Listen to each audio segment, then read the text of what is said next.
All right, so you did give our mission, which is, basically we empower caregivers so that they can stay healthy while they're providing care for their loved ones. And we do that with, cultivating your wellness. So our mission is based around the use of nature and nature therapy. And we believe that connecting to nature in the natural world is very therapeutic. And even if you can't get outside, you can gain its benefits just from looking out your window at some form of nature. So, that's not all that we do. Our mental health counseling practice isn't based just on nature therapy. So don't think just because you don't like to be outside doesn't mean that you can't utilize our services. So basically, our primary goal here at Hope Grows is to help you stay healthy while you are providing care for your family member or loved one. And if we have time when we're done, I'd love to come back and show you this video. We ended up getting a new website beginning of January of this year, and all of our videos used to be on that website, and right now they are not. We can also maybe put this link into the chat as well. So if we don't get to it, you'll be able to click on it. It is in our YouTube channel, which is Hope Rose PGH, right, Tracy? I think, yeah, okay. So yeah, it's a really great video depicting, where we're located, the home and the gardens, and, just our model of what we do. That is actually the Iris Respite House, which is finally opened for guests, overnight guests. So that is one of our newest programs that we have for caregivers, and that is, coming to stay here overnight so that you can get a break away. What started our mission, and I'll just briefly kind of talk about that, was I had looked into into research that was being done back in like 2008, 2009. And I wanted to find out what were caregivers really wanting. And the one study that we looked at was a self-empowerment study, and caregivers unanimously reported back saying that they wanted a place to go to for a change of environment. And they also wanted, to be helped with self-care. So that is the study that we used to build the mission and all of our services and programs. So this home is a place to go to for a change of environment. It has 9 healing and restorative gardens on the property. Each have a healing property to them. And there are trails in the back as well to walk through the woods. It's quite delightful, I believe. So yeah, so this is just our core beliefs, our unique approach, and our model of support is, I already had told you what our core belief is, that connecting to nature and the natural world, we believe is therapeutic. We also have a core belief that caregivers not only need a break, they deserve a break. And that's one of the things that we do try to tell our caregivers, and that is, try to put yourself first. And to allow that process of restoration to occur, because otherwise you get burnt out. Our unique approach is that it's an individual approach. So all caregivers, stress is stress. We all have stress, right? But what causes our stress is always different. And it's in the storyline behind each caregiver is so different. So when a caregiver comes to us for, a needed support or service, that is one of the things that we do, is we individualize the call to find out what is it that you need right now. How can we best help you, and not just give you, well, here's a model, follow it. That doesn't always work. So our unique approach is an individualistic approach. And our model of support is based around the use of a mindful, positive, and a holistic approach. It's a mind, body, spirit connection. And we look at each individual in that way. Like, is it your mind or your emotions that need work? Or is it your body? Or is it your spirit at this point? And that's what helps us to formulate a plan for that caregiver moving forward. So yeah, that's just kind of that in a nutshell right there. In this diagram just kind of depicts all of what we do in our programs and services. The center in the center of the graphic is not there yet. We are working on that to have an actual center so that people can go to. Right now, we just don't have that, and we would love to be able to get to that place. So why does that keep happening? There we go. Just we're in our 10th year as a charity, just to show you our growth at the top. From 2015 to 2022, we started helping 50 caregivers in 2015, and just last year we were supporting 1,250. So we are growing exponentially. We are in is it 13 or 15 counties, Tracy? I forget. 15 counties. 15 counties in Pennsylvania, and I believe, what, 9 states? Yep. Yeah. So COVID taught us that we could put everything we do virtually, and hence the platform we're using today to provide you this information. So I think that's one of the reasons during COVID why we had such an increase in people that we were helping, because they were finding us on the internet, and also we were all stuck at home. We had to find a way to get our support somehow. So, but our growth continues. It's not slowing down. So, yeah, and then just breaks out, all the other things. We utilize quite a few volunteers. I don't have all of our 2020 numbers here. I actually have them. I forgot to update this for today's presentation. My apologies on that. But volunteer hours, just in 2022, we clocked, I think, 6,100 hours of volunteer support. We average anywhere between like 75 to 120 volunteers a year to help us, carry out our mission. So, and if you're wondering why we only have 1, 2, 3, 4, 5, 6, 7, 8 years here, not 10, the first 2 years was about formulating our mission and building a board and what types of programs and services did we want to implement. All right. So we believe that we are truly the place for caregivers, because we help empower, we've helped provide that change of environment, and we also provide ways of self-care that fit your model of, exercise or nutrition or whatever. So, yeah, so that's that individualistic approach that we take.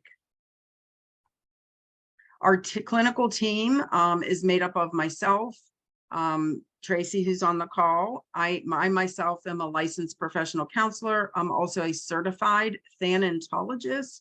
So if you're not sure what that word is, thanatology is the study of death and dying. My expertise is in grief, bereavement, loss, depression, anxiety. And Tracy here, you want to share what you're about you? Sure. So I have my master's in counseling psychology from Chatham University, and I'm also working towards becoming a certified thanatologist. I should be licensed hopefully in the next couple of years, as it takes some time to acquire those hours to be eligible for licensure. So I'm on the road towards being able to be licensed, but I am definitely very much interested in grief and bereavement. Thank you. And then our other counselors are Phyllis, Rosemarie, and Michelle Muth is a music therapist that we have her join us for various different programs and services. And then we utilize doctoral interns, graduate and undergraduate interns, and we proudly work with these 4 universities in the Pittsburgh area. And then this is our other extended team. We have, a chief development officer, chief operating officer, communications store manager, horticulturalist, and a university public relations person. And these are our programs and services. So if you look from the left to the right, monthly check-ins is probably our largest program. Tracy, do you want to talk a little bit about that? Yeah. So one of my roles at Hope Grows is the intake care specialist, and I also run the Think Caregiver program.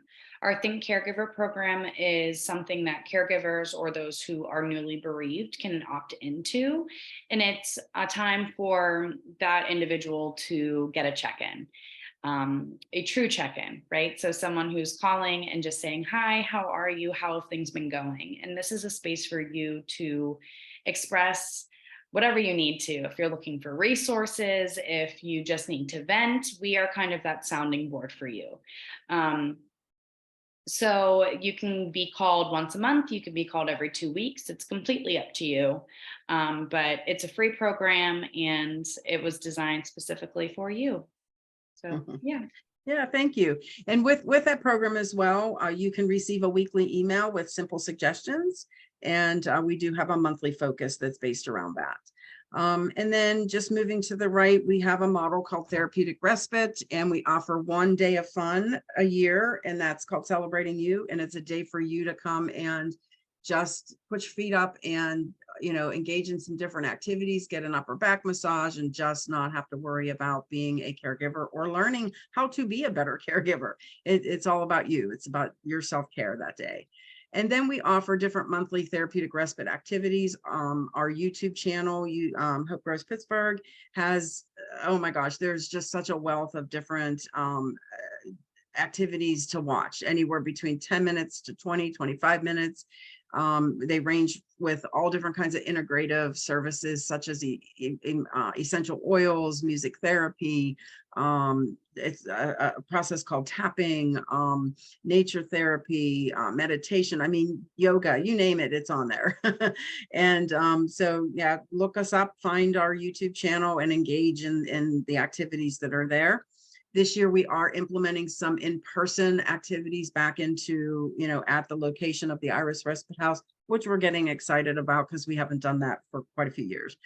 And so then keep moving to the right, our emotional mental health support. We do support groups, different educational components, and we have what's called a dual respite program coming soon this summer.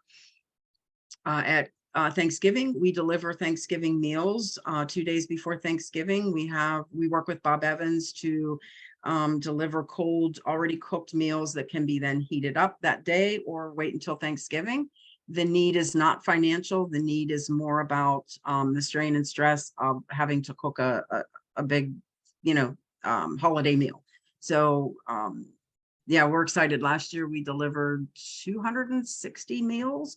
So it is quite a feat at Thanksgiving to do this. And then our overnight respite has opened. So we will be taking guests overnight so that they can get that change of environment and, just a break away. So those are kind of sums it up, our programs and services. And then our areas of focus are programs and services, horticulture, and the Iris Respite House. And our just to talk about our core value about the nature component, just to explain it a little bit more. We believe by recognizing that reciprocal relationship between self and nature, we recognize the dynamic of the caregiver and the care receiver.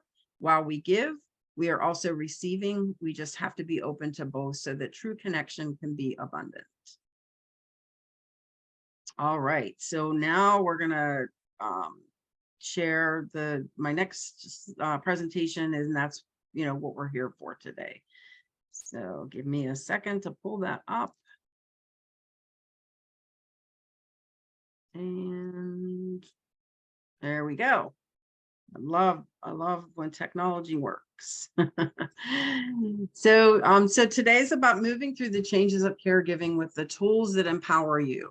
I'm first going to talk though about nature and how Hope Grows uses nature to help us move through change and how nature can empower us. But then we'll go into a little bit else where you'll be able to walk away with figuring out what are the tools that actually work for you. Okay. Why does that do that? There we go. Okay. So I kind of just shared what the agenda was. I'm not going to take some time on that so we can get to the meat of what we're here for. So our primary goal is identifying the tools that work for you so that it can help you move through the change. As caregivers, day-to-day needs for our care receivers constantly changing. Every day is probably not the same day twice. And so it's important to be able to know how to navigate that, how to be able to kind of ride the wave, so to speak. And how do we just stay resilient and strong so that when change does happen, we can easily move through that. So I'd like to start with, using our senses in nature. So as we move through change, so when we reflect and engage our senses in nature and spending brief moments of time outside, it can truly build resilience. Using the healing and restorative powers and benefits that nature provides can be an incentive to cultivate our wellness of our whole body and our whole being. And so how do we do that? Well, first, let's talk about change. What is change, right? And then we'll kind of move into how change can make us resilient.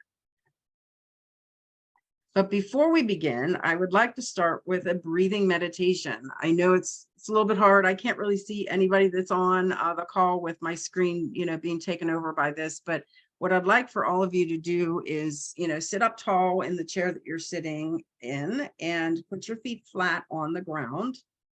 Lay your hands, on your lap, or just let them, hang down by your side, whatever's comfortable for you. And what I'd like you to do is think about this and using this type of breathing meditation every day. It's important in caregiving, I think, to start your day with gratitude. Think of something that you are thankful for. When we're in the dirt, so to speak, of caregiving, we can get really drained. And when we're drained, negativity seems to creep in easier. And it's hard to stay positive sometimes because we're exhausted, or because something's hurting us, or our care receiver's just not having a good day. But I think if we can start and even end your day with a grateful heart, it truly can help. It changes the brain chemistry from negative to positive. So what happens in this centering activity is that we're combining breathing with a mental affirmation. And then doing that, it helps us put focus on more positive health images as we move through.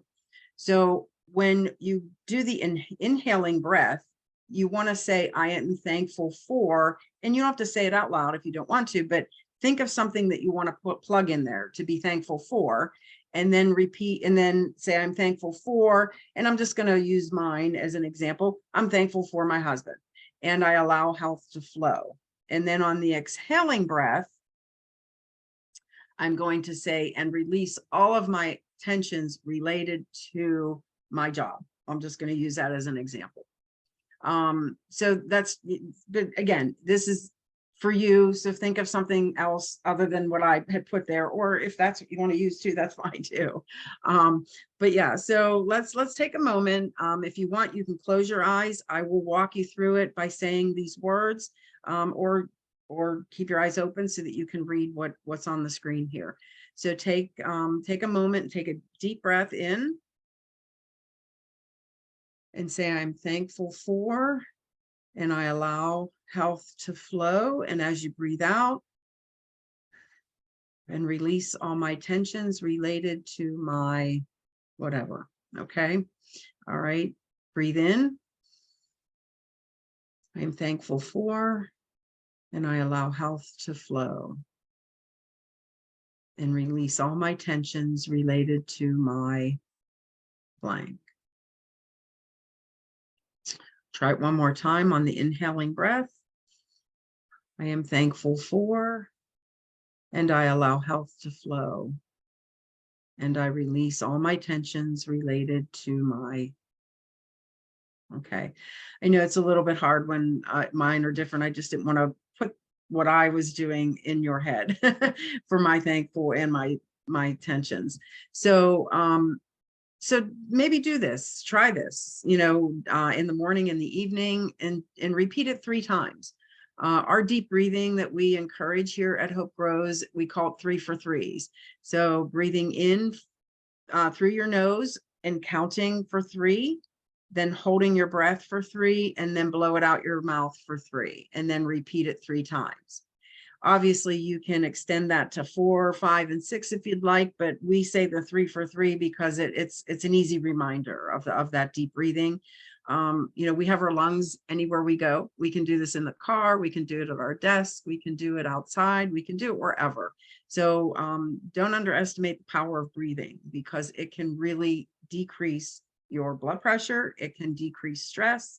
and it fills your lungs up with such good air. So yeah, so that's just something to consider as you begin and end your day. There, okay. I didn't. Wait, oh geez, hang on one second. There, okay. I thought I had forwarded to 2 screens or 2 slides. All right, so change. Let's talk about nature and the resilience of nature. So moving through change is difficult. We know that, right? And sometimes it's easier than others. But when we have to move through change, sometimes we don't feel as if we have the strength or the desire or the motivation to do that. Because when we're bogged down, and we've got negativity creeping in, or we're just plain exhausted, it's hard to have that desire. It's hard to stay motivated. And we might just say, you know what, why bother? Who cares? Because it's easier living in this place of non-change, right? It's easier to just live in what's maybe not functioning, but functioning. But I believe though, in those moments though, we all have the power and the ability to overcome any obstacles that are presented to us, and to be able to get through tough times and to move through any pain that we might have. So resilience is what gives people the mental, the psychological strength to cope with stress and hardship. It becomes the reservoir, so to speak, of, that we're able to call upon in those times of, need to get us through without falling apart. But we can't have resilience, though, without strength. Okay. So in nature, resilience does come from strength.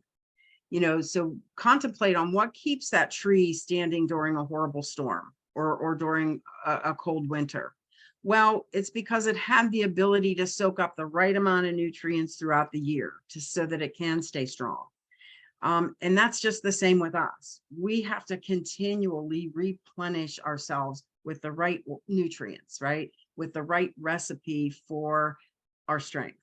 And, and I believe just like this plant that's growing through this crack in this cut down tree that you see in the picture, it must have had the right amount of everything it needed to be able to sprout in that dark place. And I truly believe that we as humans are like that too. We can sprout from whatever dark place that we're in when we've got the right mix of what makes us strong. And with that then becomes resilience. And then we can weather any change that occurs. And then that's what keeps us strong. That's what keeps us that desire to be able to cope better and to move through any adversity that's being thrown our way. And then it keeps us motivated too, right? So let's talk about the seasons here. So we go from spring, summer, autumn, and winter. If change was as easy as it looks in nature, which by the way, I don't think it's that easy for nature because they got a lot of elements, right, that are always coming at them. But if it looked this easy, right, and this beautiful, we probably wouldn't be sitting on this presentation today, right?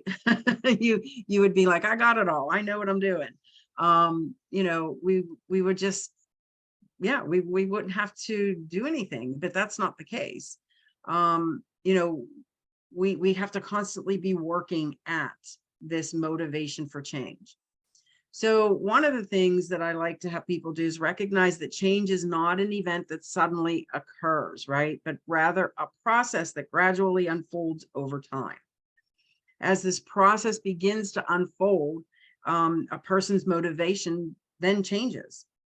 So by taking action consistent with your values and recognizing the part of your experience, and then have a courageous conversation with ourselves. Do we really want to change? Sometimes it's a matter of that. Like we just have to say to ourselves, okay, I'm going to have this courageous conversation. Do I really want to change?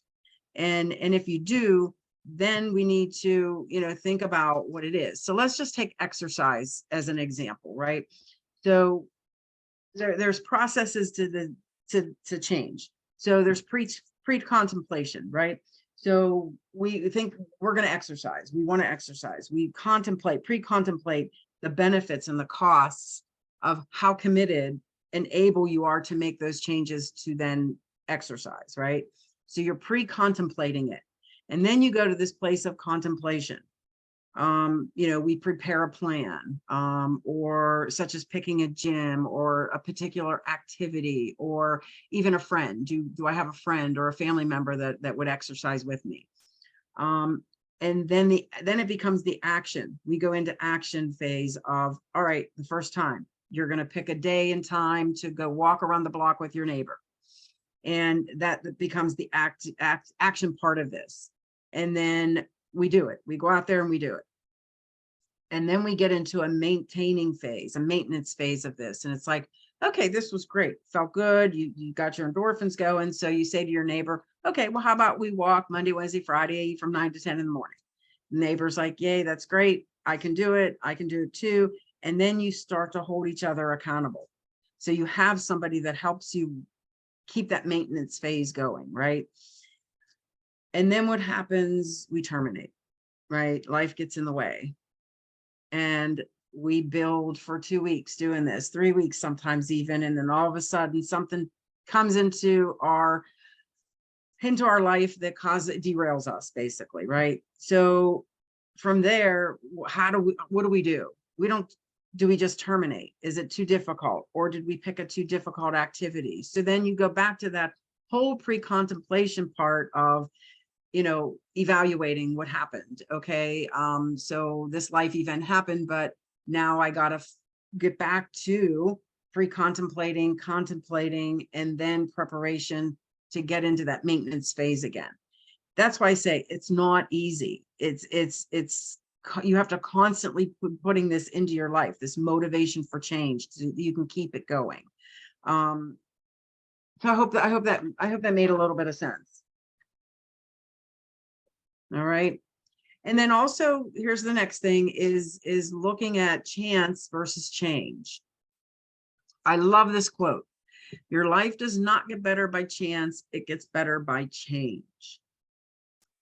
I like to think about nature and the change of seasons, because it doesn't just rely on chance, right? There's a whole scientific reason that nature does what it does, from the leaves turning brown, and then, the deciduous trees shedding their leaves, and then the decay of the tree, and then winter comes in to create that dormancy so that the tree can then build up from the roots into the tree so that it gives us that beauty in the spring. But we can use, though, the changes of seasons, especially fall to winter, as a time to contemplate change, right? And, another activity that you can do beyond today is looking at that decayed dead leaf, and then thinking about contemplating, like, what dead matter, basically, do I have to rake out of my life? Anything that could be causing me to not be as strong or resilient as I know I can be, or I want to be. And this could be physical, mental, emotional, social, spiritual. It could be anything that is creating that place of dead matter to not sprout, right? So, that's another activity that you could do beyond today to get you to that place of thinking about change as something that you have to constantly work at, versus it just being a chance matter here. All right. Nature as a catalyst for healing and resilience. So as we move through change, how can nature help us? Well, plenty of research exists using the healing and restorative benefits of nature as an incentive to help us cultivate our wellness.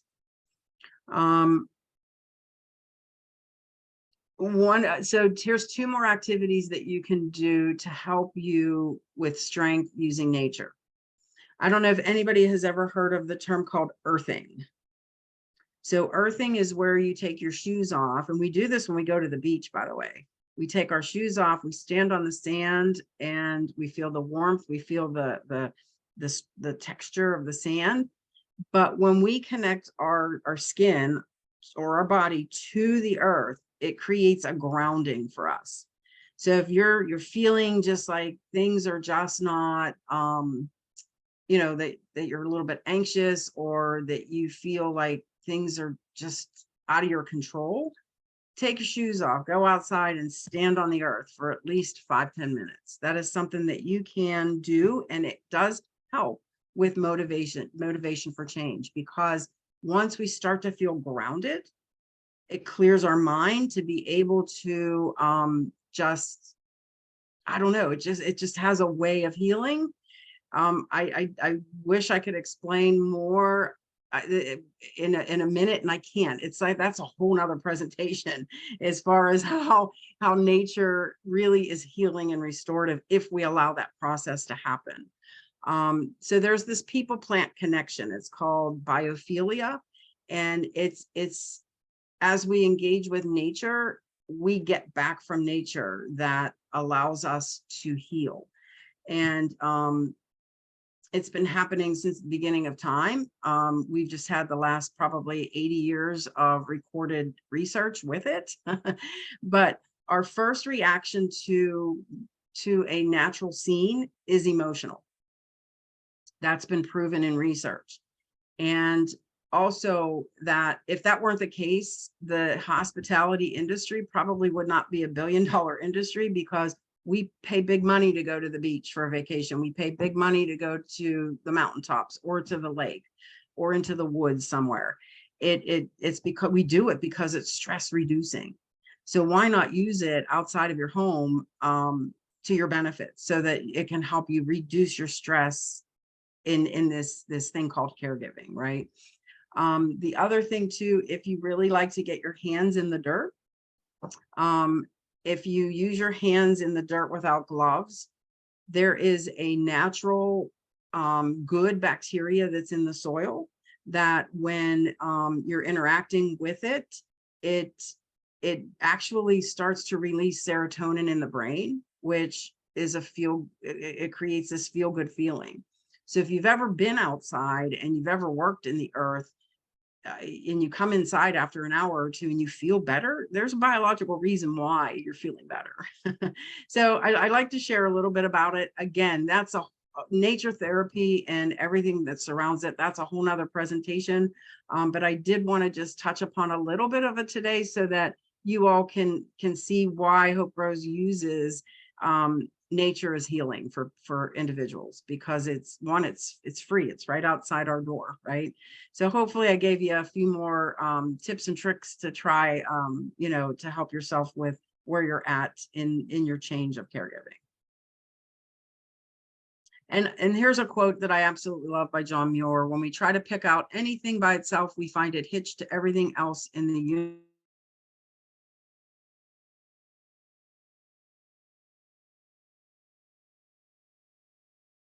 Is a picture of the monarch caterpillar, and this is the butterfly. I don't know if that was the butterfly that came from that caterpillar, but we do have quite a few butterflies in our garden in the summertime.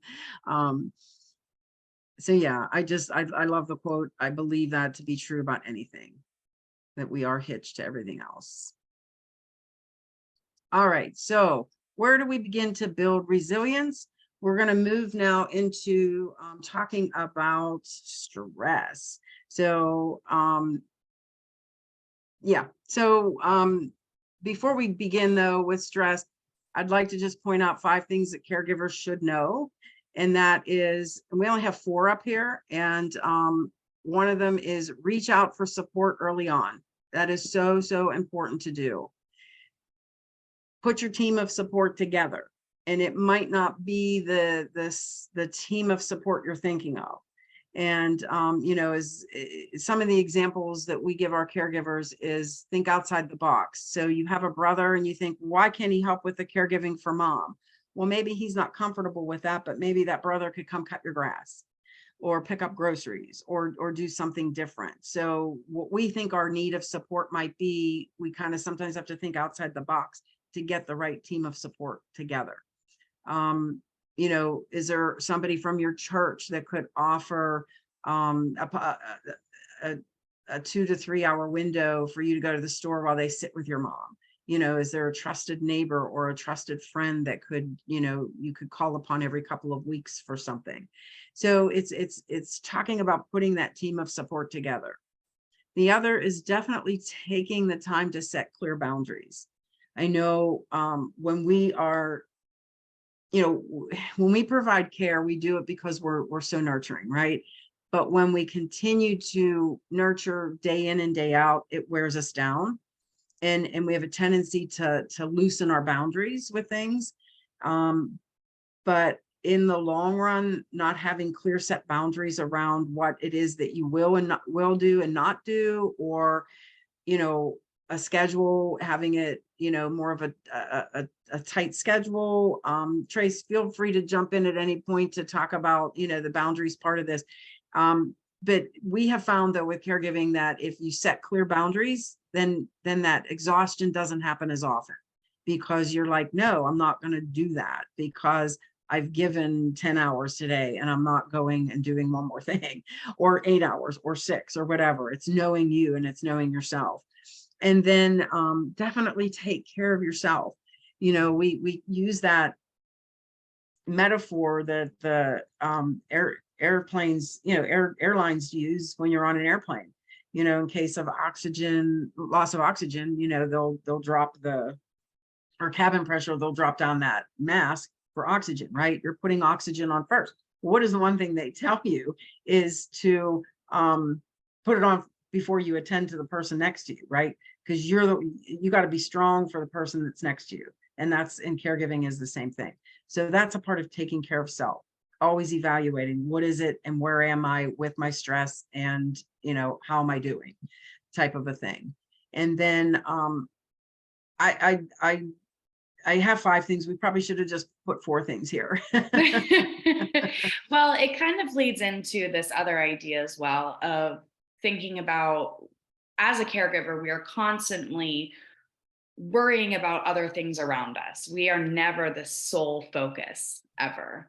So taking care of self, yes, that can be 5 minutes outside or 10 minutes reading or whatever. But in thinking about that, putting that mask on first, you are having to put yourself first at times. And that is another one of those 5 things, right? Is truly thinking about the idea that, oh crap, I'm coming first. Because if you can't take care of yourself and you're not feeling well, how are you going to take care of others? So that's kind of that other piece there. That's, in order for you to be able to take care of others, you have to come first. Yeah. Thanks. Yeah. All right. So we're going to move into now a topic we love to talk about, and that is stress. And Trace, you want to take over at this point? Yeah. Yeah. Okay. Wonderful.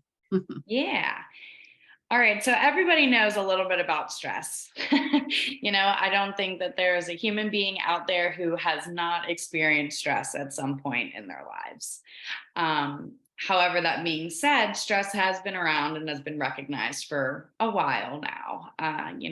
In the 1960s, Hans proposed that stress is actually a part of the human condition. And by 1990, the World Health Organization calls stress a global epidemic, which I completely agree with. You see more and more people becoming stressed with everyday tasks, and that's most likely due to burnout, which I'm sure we'll talk about a little bit later. And of course, by the 21st century, stress has clearly become a way of life, as I was saying in the very beginning there, that everyone at some point has experienced stress. What? There. Acknowledging the effects of stress. So we need to be aware when our body, mind, and spirit need a break. When we feel off in one area, like mentally or physically, it eventually affects our physical health later. It's important for us to implement self-care and get the support and help that we need, and to make an ingredients for your recipe. So what does that look like? What do you need in order to reduce some of that stress? I know for me, it's taking a time out, whatever that really looks like. It's, turning everything off and going for a walk and finding that space where I can really feel like me again. The effects of stress there's so much research behind it. The stress that can take over our body can truly lead to physical health issues, headaches, fatigue, exhaustion, other health related disorders that, if stress, while it's a mental thing, it can actually lead into a physical one as well. Ask yourself, so are your basic needs being met? And while we think that these are so common and it's just something that are always addressed, maybe they really aren't. So taking that little inventory for yourself of, have I eaten today? The amount of times that we've heard, oh my gosh, I actually forgot to eat today, or I've just been too stressed to eat today, right? Then we start getting the shakes or nerves, or we aren't feeling just right, or maybe we're lightheaded. That also leads into water. I'm a perfect culprit of this. I know for a fact that I do not drink enough water. Yeah, like I know I don't. I wish I did. If I drank as much water as I did coffee, then we would be in a much better spot. But these are those basic needs. Whenever we think about Maslow's hierarchy of needs, that very first base layer is these basic needs: eating, sleeping, water. How am I breathing? How do I feel in my environment? Is there something else that I need? It's taking that inventory. And while these things may seem small and minuscule, we tend to not think about them. And those are the first, baseline things that we need in order to start truly taking care of ourselves.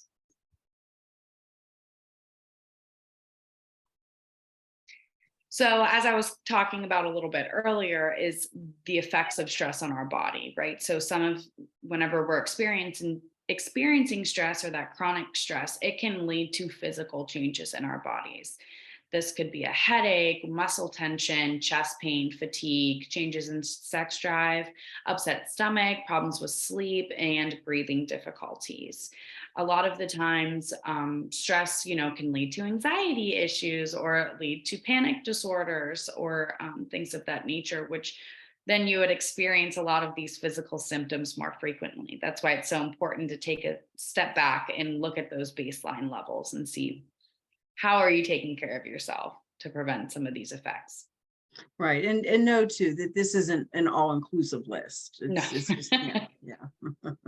These are definitely the most common ones. But I mean, there's so many different effects. So this is mood and behavior, right? So this kind of leads into it even more so. And I won't go through all of these by any means, but it's interesting because some of them are, there's overeating or undereating. There's too much sleep or not enough sleep. So exercising less often versus exercising more often. So some of these can be kind of hard to recognize at times. And it's important for you to kind of see, where am I feeling off? Are things different? And doing that self-reflection to see, okay, what can I be doing a little bit differently?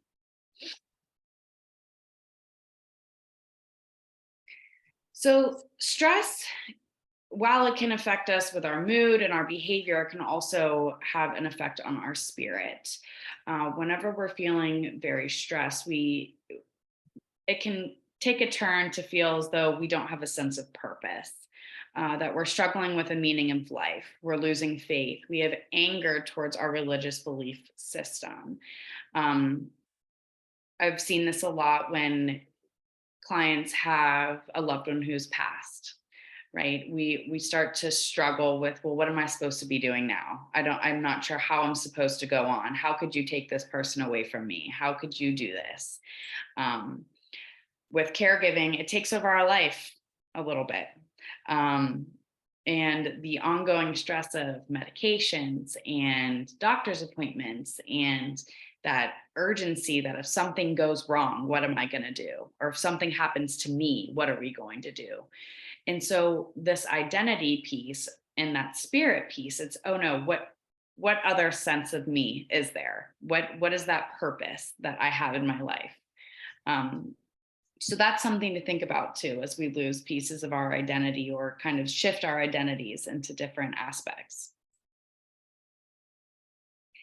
So self-care, I know self-care is a huge buzzword these days, right? Everyone is talking about, oh, how could I be taking better care of myself, and how important it is, especially in times of COVID, right? Self-care was definitely put out there quite a lot, because we were experiencing so much stress from the fact that we were put and isolated in our homes, and we were not able to do the things that we would typically like to do.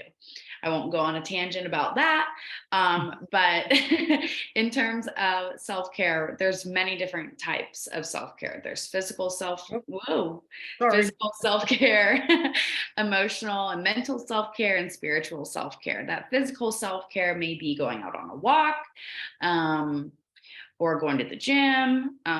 Emotional and mental self-care, this is a big umbrella, right? We could think of this as expressing ourselves to someone else and getting that peer-to-peer support through mental health counseling, or a friend or a family member. Um, it could be you going out and doing something that you know is going to relieve some of that stress. Emotional and mental self-care is a big umbrella. And then there's spiritual self-care, whatever that really looks like for you. That could be going to church, it could be going outside, it could be taking that time to really reconnect with something that you have a belief in.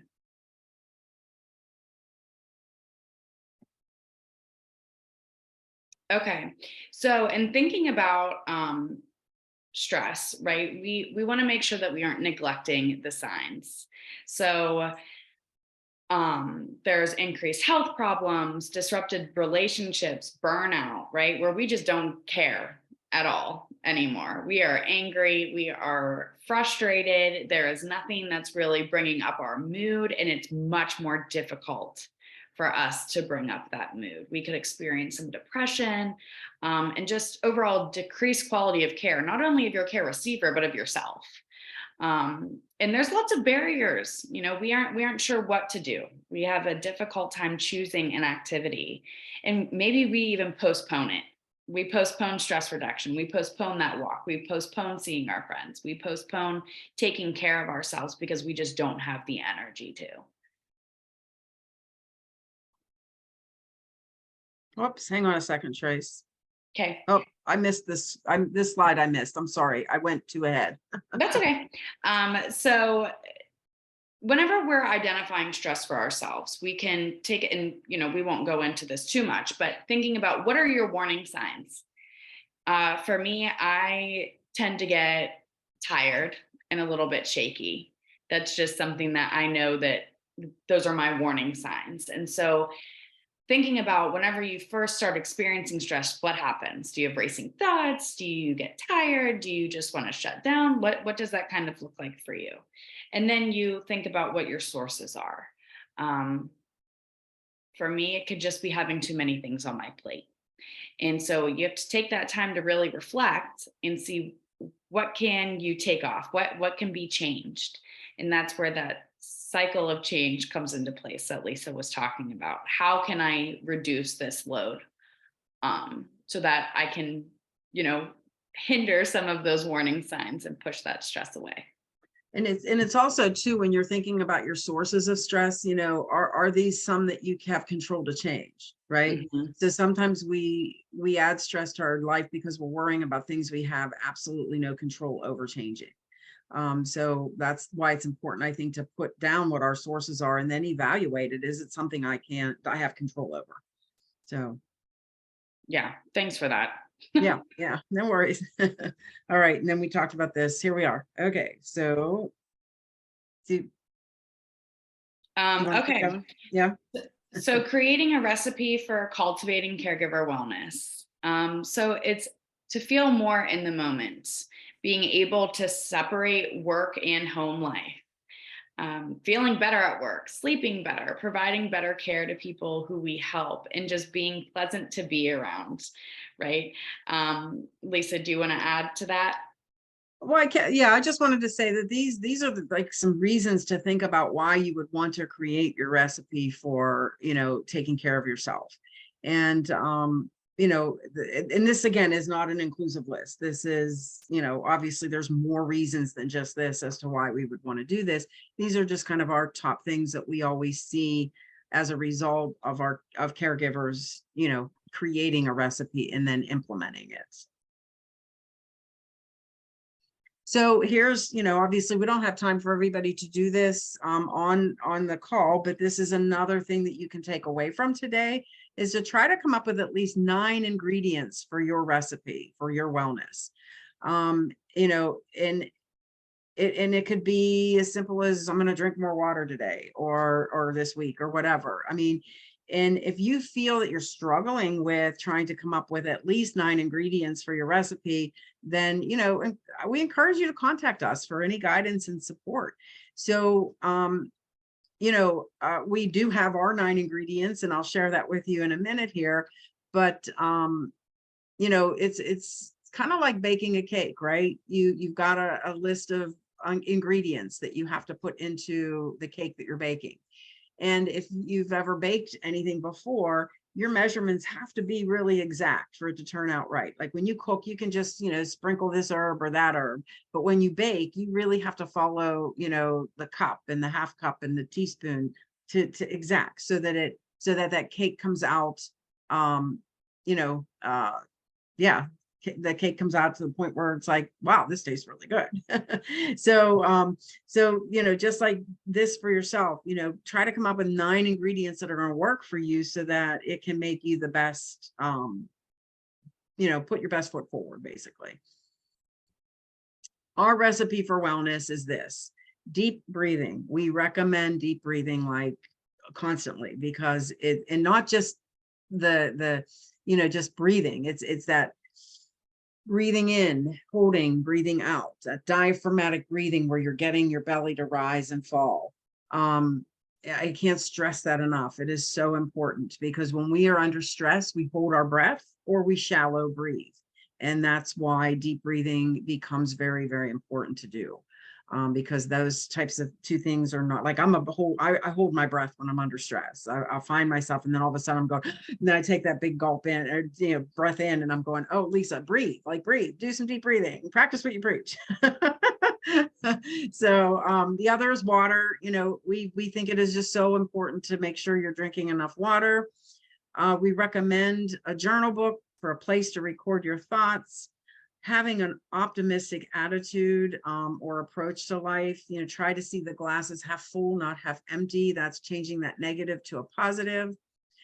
Hope. If hope is where that spiritual stress can happen. If you've got a lot of spiritual stress, and if you're feeling lack of hope in your life, then that's spiritual stress. Give us a call. We'll help you with that. Protein, nutrition is so important in our day. We also believe one of our recipes for wellness is that nature component, is going outside, even if it's for 5 minutes, and watching a bird flutter, or the wind, the tree move with the wind. It's just something to mindfully take yourself away from the tasks of your day-to-day stress. Rest. Sleep is so important. If we feel that if you're struggling with, sleep, please give us a call with that. Any of these areas you're struggling with, and you just want somebody to help get you on that path to, implementing a better recipe for yourself, please give us a call. And then support. We can't do anything alone. I don't know anybody that can live in life without somebody lending a hand. And, being able to allow that hand to help is important. So those are our 9 ingredients. And that's actually more than 9. No, that's 9. I was like, wait a minute, did I see more than 9 there? No, but that's our 9 ingredients. Obviously, they might not work for everybody, but they're here for you to engage and try. We do sell a kit that has, a recipe there, and there's more to it than just those products. There's a method to how we have you engage in these 9 ingredients. So to get to our place of ending here today, we truly believe that nature does not expect anything from us. It's one place that we are able to surrender all control. And if you take that concept or that quote out into nature with you, you will understand that need to surrender, the control that we try to hold on to. And then there's a food for thought. I've already talked about this at the beginning, but I like to repeat it again, is that there's that reciprocal relationship that does occur. We cannot survive without plants, right? We have to have nature for that oxygen and carbon dioxide exchange. And then by understanding the power of giving and receiving in nature, we can begin to apply that to our relationship between the cared for and the caregiver.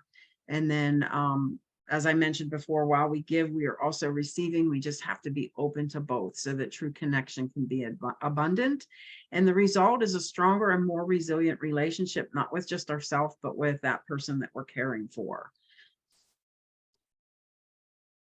And then I also feel that humans are resilient, just like plants. All that's needed to flourish is warmth, nourishment, tenderness, and someone to understand their individual needs. And keep in mind, trees need hugs too. And while you're hugging a tree, you will feel that energy come back at you.